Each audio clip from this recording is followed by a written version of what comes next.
Yan o, yan o. O yung Honda, parang bangka eh. Parang bangka. Ay, ano? Grabe yun. Dito sinasalubong eh. Ba't kasi sinasalubong nila? Mayroong ano, alon. Pinag-aalon nila eh. Hindi dapat sila ganyan, dapat alalay lang. Loko-loko kasi itong mga, ngayon. Tatay. Yung sira ang cut. Sinalubong mo eh. Pinaalon niya eh. Tumirik na yan? Ba't mo sinusundan? Hindi, dito tayo sa may gilid eh. Hala. Lalim oh.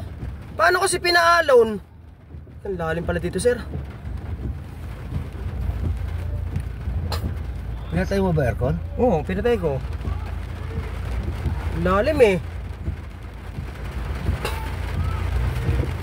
Dito tayo, susunod nila kasi medyo mababa dito ng konti eh. Ba't kasi nasa lubong nila?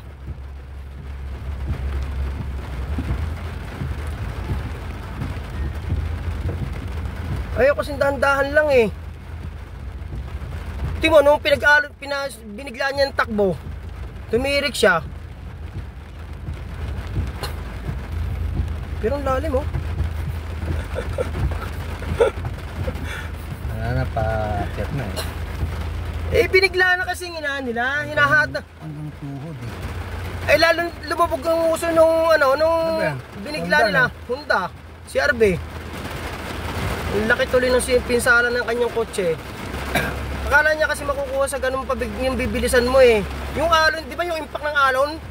Yun ang nakasira sa kanya, tigil sa bigla. Sinayang niya yung sasakyan niya. Pwede naman ganito, lalay lang yun. Kasi hindi kasi nag-iisip eh. Drive lang ng drive eh. Ayan o. Mababa na dito. Yan.